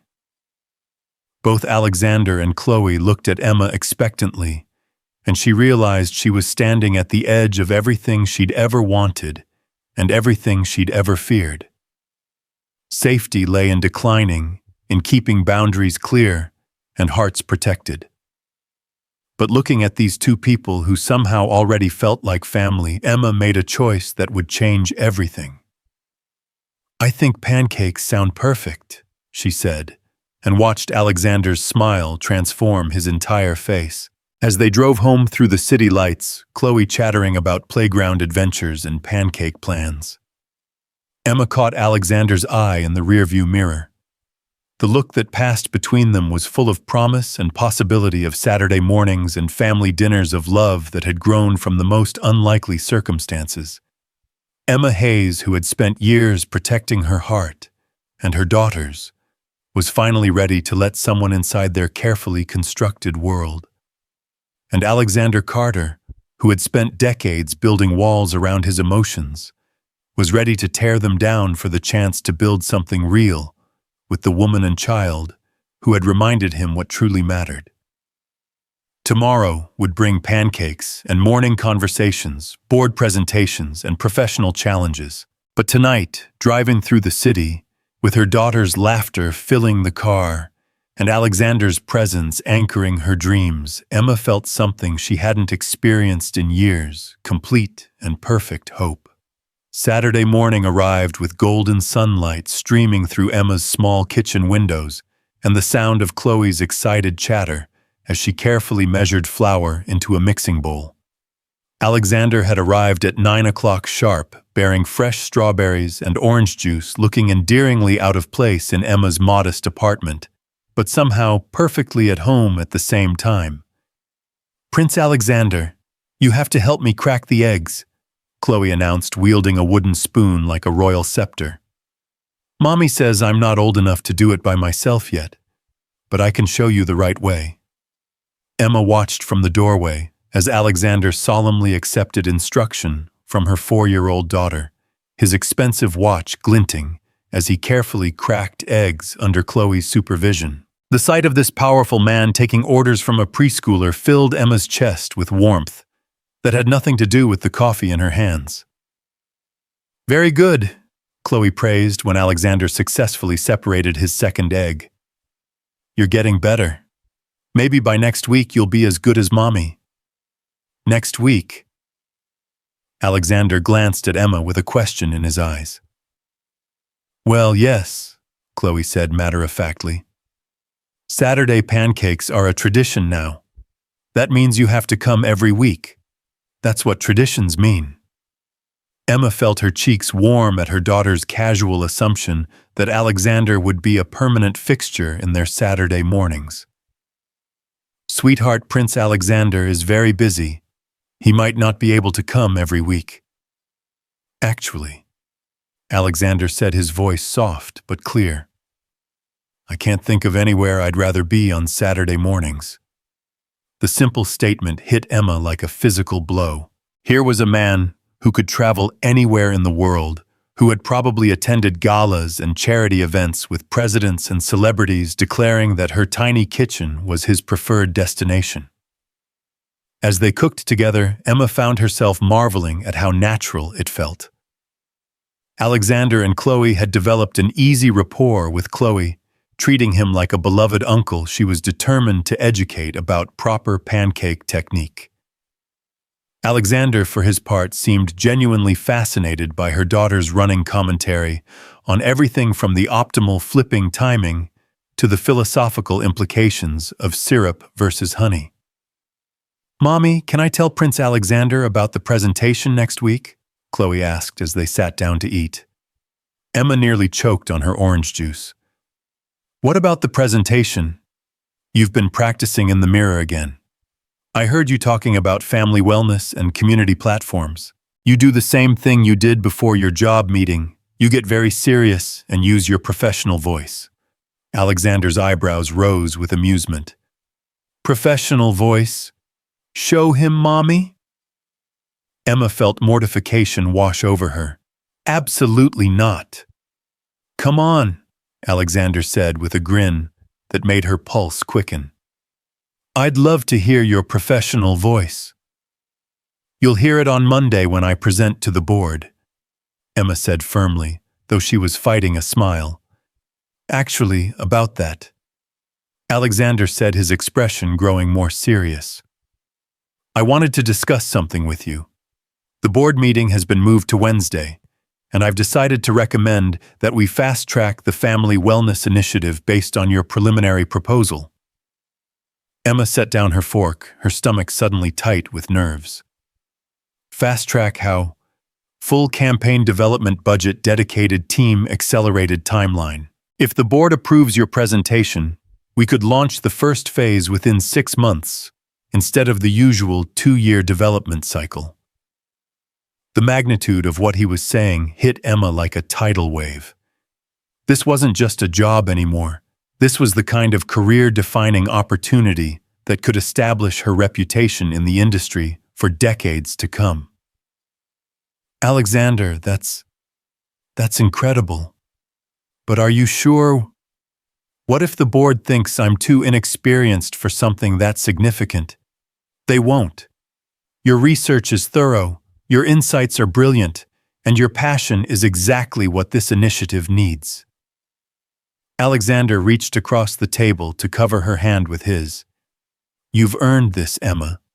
Don't let anyone, including yourself, convince you otherwise. Chloe looked back and forth between them, with the sharp awareness that made Emma sometimes forget she was talking to a 4-year-old. Mommy, are you scared about the big meeting? A little? Emma admitted. It's very important, and a lot of people will be listening to what I have to say. But you know all the right answers, Chloe said with absolute confidence. You always know the right answers, and Prince Alexander will be there so you won't be alone. The simple faith in her daughter's voice made Emma's throat tight with emotion. Somehow this child had more confidence in her abilities than she had in herself. After breakfast, they walked to the neighborhood park where Chloe had first practiced her presentation for Alexander's office. The autumn air was crisp and perfect, and Emma found herself walking close enough to Alexander that their hands occasionally brushed, sending little sparks of electricity up her arm each time. I need to ask you something, Emma said, as Chloe ran ahead to claim her favorite swing. About us, I mean. How do we handle this at work if people suspect we're involved? Let me worry about office politics, Alexander said firmly. Your work speaks for itself, and anyone who suggests otherwise will answer to me. I don't want special treatment. I can't be seen as someone who slept her way to success. Alexander stopped walking and turned to face her. Emma, look at me. You got that job because you're brilliant. You got the family wellness project because your ideas are revolutionary. The board presentation is happening because you've earned it. Our personal relationship is completely separate from your professional achievements. But people will talk. People always talk. The question is whether we let their opinions determine our happiness. Emma studied his face, seeing not just sincerity, but a steel resolve that reminded her why he'd been so successful in business. Alexander Carter didn't make decisions based on other people's approval, and he wasn't asking her to either. What about Chloe? Emma asked. If this goes wrong, if we don't work out, we will work out, Alexander said with quiet intensity. I know it's early. I know we're still figuring things out. But Emma, I've never been more certain of anything in my life. I love you. I love Chloe. I want to build a life with both of you. The words hung in the air between them, more declaration than confession. Emma felt her heart stop, then restart at double speed. Love. He had said it, made it real, given it weight and substance. Alexander, Mommy Prince Alexander. Come push me on the swings. Chloe's voice carried across the playground, breaking the moment, but not dispelling its magic. Alexander smiled and took Emma's hand, threading their fingers together. To be continued, he said softly. They spent the next hour playing with Chloe, taking turns pushing her on the swings and helping her navigate the climbing structure. Emma watched Alexander interact with her daughter, seeing how naturally he fell into the rhythm of playground supervision, encouraging Chloe's bravery, while keeping her safe, listening to her endless stories with genuine interest, making her feel heard and valued. I want to show you something, Chloe announced, leading them to a small garden area beside the playground. This is where I practiced talking about Mommy before I went to your office. Alexander knelt down to Chloe's level, his expression serious. What did you practice saying? I practiced telling you that Mommy was the best person in the world and that she deserved the job more than anyone else. I practiced explaining why you should give her a chance even though she was sick and couldn't come herself. Emma felt tears prick her eyes as she listened to her daughter recount her preparation for that terrifying journey across the city. You know what? Alexander said quietly. You were absolutely right about everything you practiced saying. Your mommy is the best person in the world, and she did deserve that chance. I know, Chloe said, with the matter-of-fact confidence of childhood. That's why I had to help her. Sometimes grown-ups get too scared to ask for what they need, so kids have to be brave for them. Alexander looked up at Emma over Chloe's head, his eyes shining with something that looked suspiciously like tears. Yes, they do. Thank goodness for brave kids. That afternoon, after Alexander had reluctantly left for a prior commitment, Emma found herself sitting in her living room with Chloe, curled up next to her for a quiet moment. Mommy, do you love Prince Alexander? Chloe asked with her usual directness. Emma considered lying, giving some deflecting answer about it being complicated or too early to tell. But looking at her daughter's earnest face, she realized that honesty was the only option. Yes, sweetheart. I think I do. Good, Chloe said with satisfaction. He loves us too, I can tell. How can you tell? The way he looks at you is the same way you look at me when you think I'm being extra special. And he listened to all my stories without getting bored even once. Only people who love you listen to all your stories. The wisdom of 4-year-olds never ceased to amaze Emma. In simple observations, Chloe had identified the markers of genuine affection that adults often missed in their complexity. Monday morning arrived with a mixture of excitement and terror coursing through Emma's veins. The board presentation was now 2 days away, and she felt the weight of opportunity pressing down on her shoulders. She arrived at the office early, determined to perfect every detail of her proposal. Alexander appeared in her doorway at 8:30 with coffee and a warm smile that immediately calmed her nerves. "How are you feeling about Wednesday?" he asked, settling into the chair across from her desk. "Terrified and exhilarated in equal measure," Emma admitted. "I keep thinking about how much this could change everything, not just for me, but for families like mine who struggle to balance work and life." That's exactly the kind of passion the board needs to see.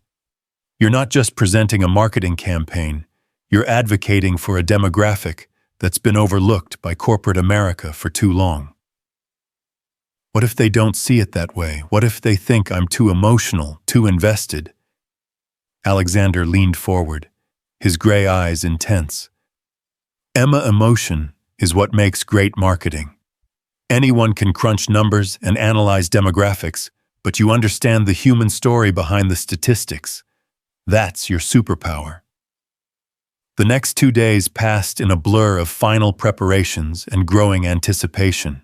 Emma refined her presentation until it was flawless, practiced her delivery until she could recite it in her sleep, and tried not to think about the 12 board members who would be evaluating not just her ideas, but her worthiness to lead such a significant initiative. Wednesday morning dawned clear and bright, and Emma stood before her closet, feeling like a warrior choosing armor for battle. She selected her most professional suit, navy blue with sharp lines that made her feel confident and competent. Chloe insisted on helping with her jewelry selection, choosing earrings that sparkled like stars. "You look like a queen going to an important royal meeting," Chloe declared. "All the other people are going to be so impressed, they'll probably want to clap." "I hope you're right, baby girl." "I'm always right about important things," Chloe said, with the supreme confidence of childhood.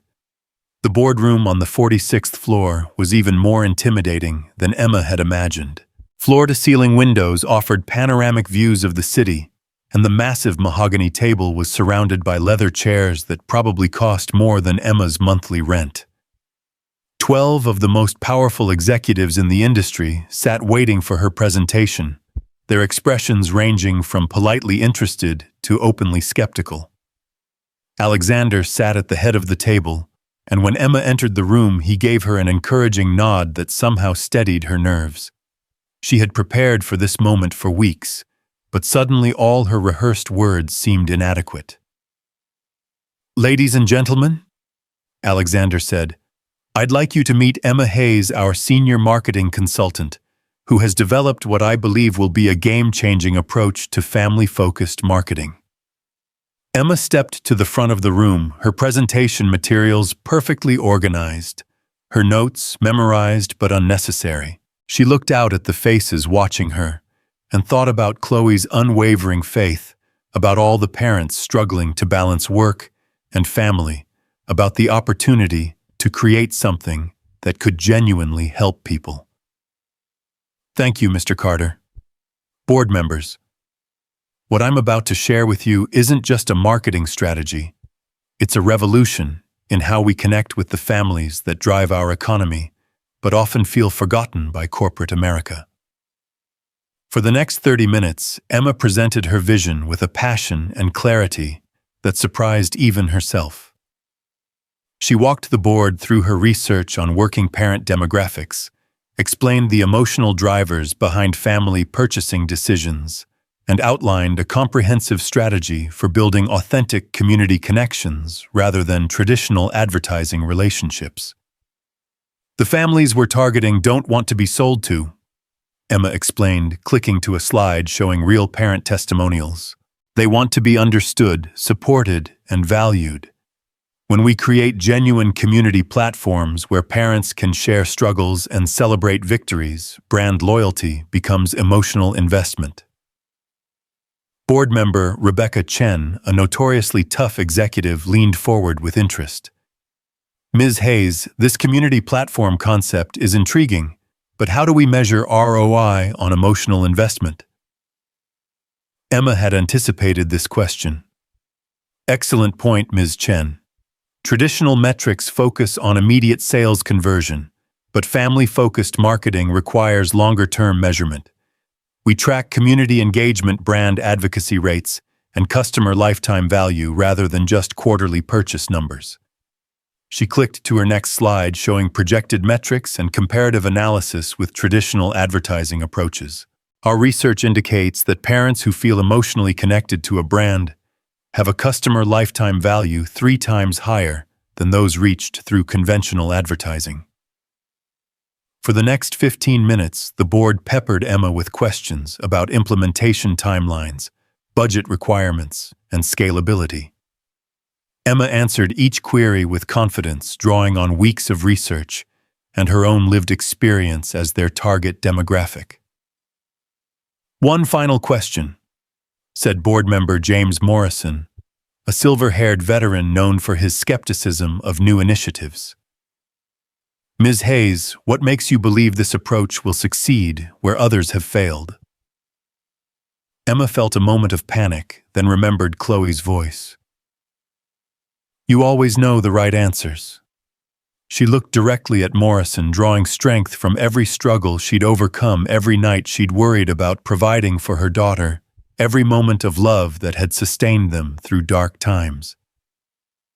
Mr. Morrison, I believe this will succeed because I am this demographic. I'm the single mother choosing between groceries and school supplies.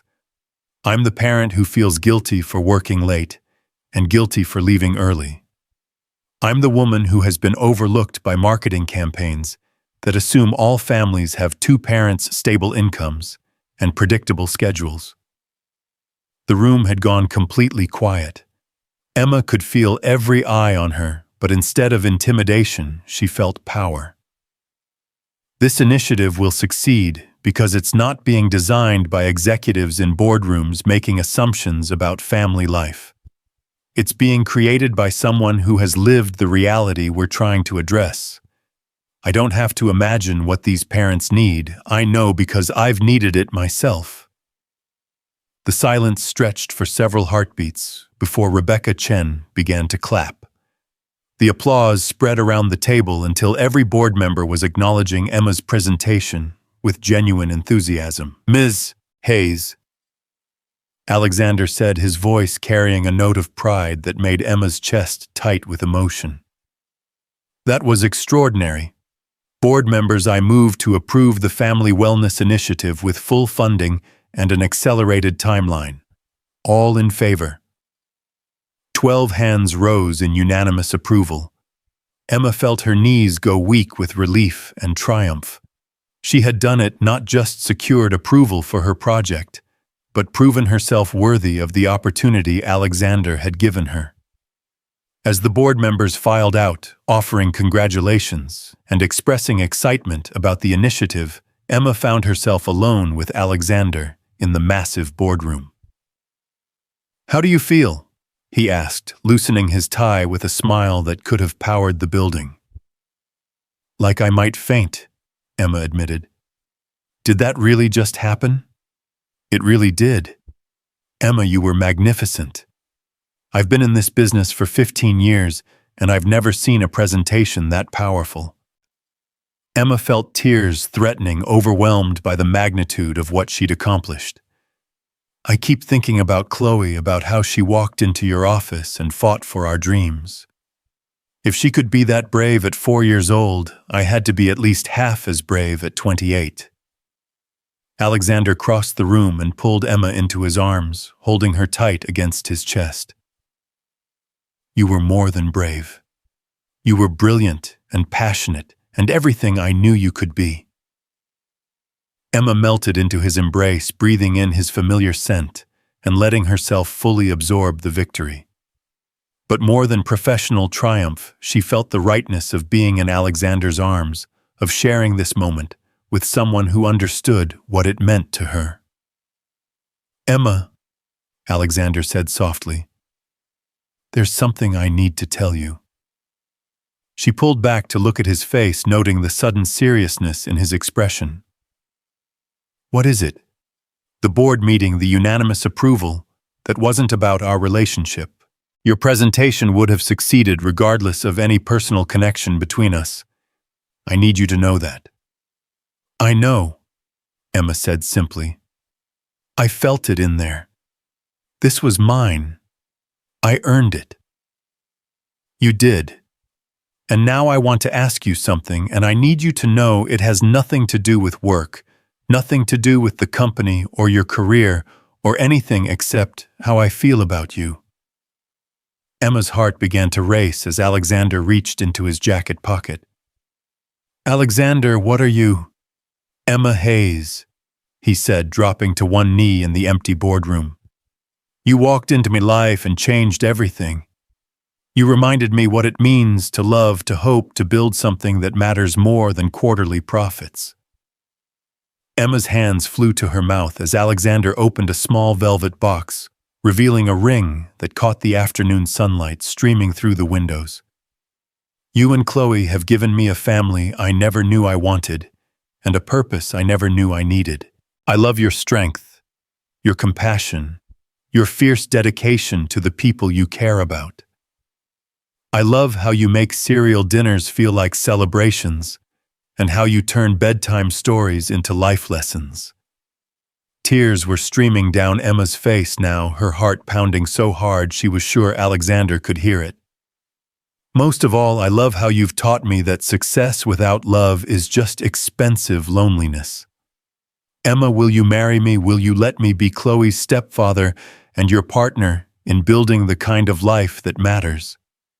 Emma looked down at this man who had started as a stranger and somehow become her everything. 6 months ago, she had been facing eviction and desperation. Now she was standing in a corporate boardroom with a career-defining victory behind her and the love of her life kneeling before her. "Yes," she whispered, then louder. "Yes, Alexander. Yes to all of it." Alexander slipped the ring onto her finger with hands that trembled slightly, then stood and kissed her with a passion that made the cityscape outside the windows fade to nothing. When they finally broke apart, both were crying and laughing simultaneously. "We have to tell Chloe," Emma said, admiring the way her engagement ring caught the light. "Actually," Alexander said with a grin, "I already asked her permission last weekend while you were making coffee. She said she'd been hoping I would ask and that she already had plans for the wedding." Emma laughed through her tears. "Of course she did. What plans?" "Apparently I need to wear a crown because all princes wear crowns at weddings, and she wants to be the flower girl and the ring bearer and the wedding planner." "Sounds reasonable to me."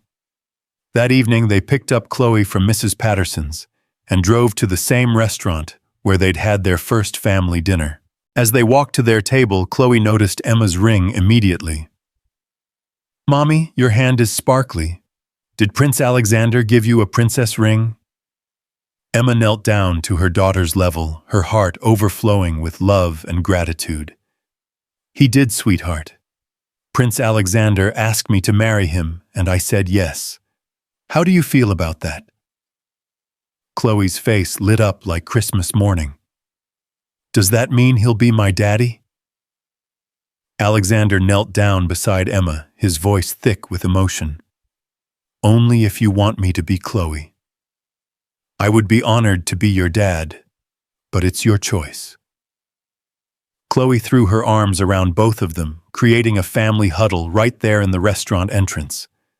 "I want you to be my daddy forever and ever, and can we still have Saturday pancakes?" "Every Saturday for the rest of our lives," Alexander promised. As they sat down to dinner, engaged couple soon-to-be family dreams fulfilled in ways none of them could have imagined, Emma thought about the journey that had brought them to this moment. It had started with desperation, and a manila folder continued through the bravest act of love she'd ever witnessed, and culminated in more happiness than she'd ever dared hope for. 6 months later, on a perfect spring morning, Emma Hayes walked down the aisle of a garden pavilion, wearing her grandmother's pearls and a smile that outshone her diamonds. Chloe preceded her in a pink dress, with a crown of flowers, carefully scattering rose petals, while maintaining the serious dignity her role as wedding coordinator demanded. Alexander waited at the altar wearing a subtle crown that Chloe had insisted upon, his eyes locked on Emma's face with an expression of wonder that suggested he still couldn't quite believe this was real. "Dearly beloved," the minister began, "we are gathered here today to witness the union of 3 hearts that have found their way to each other through courage, love, and the unshakable faith that families are built not just by blood, but by choice." As Emma reached the altar and took Alexander's hands, she felt Chloe slip between them to join their family circle. This was how it was meant to be, not just bride and groom, but mother and father and daughter, bound together by love that had grown from the most unlikely circumstances. "I promise," Alexander said during his vows, looking from Emma to Chloe and back again, "to honor the courage that brought us together, to treasure the love that sustains us, and to never forget that the most important meetings happen not in boardrooms, but in moments when hearts recognize their home." Emma's vows were simpler, but no less profound. "I promise to love you for seeing the woman I was meant to be, for embracing the daughter who changed our lives, and for proving that sometimes the best things happen when we're brave enough to let love lead the way." When the minister pronounced them husband and wife, Alexander kissed Emma with the kind of passion that made the assembled guests sigh with approval. But it was when he knelt down and hugged Chloe that there wasn't a dry eye in the garden.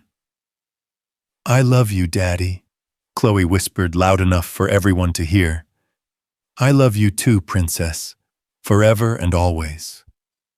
The reception was a celebration of family.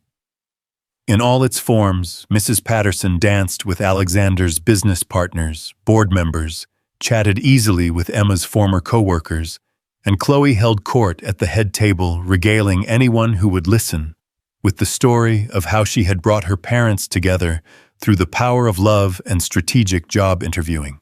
As the evening wound down and guests began to drift away, the new family of 3 found themselves alone on the dance floor under a canopy of stars. Alexander held Emma close while Chloe danced around their feet, her flower crown slightly askew, but her smile radiant. "Any regrets?" Alexander murmured into Emma's ear. Emma looked around at the remnants of their wedding celebration, at their daughter spinning in her beautiful dress, at the man who had somehow transformed from stranger to soulmate in the span of months. "Just one," she said with a smile. Alexander pulled back with concern. "What's that?" "I regret that it took us so long to find each other."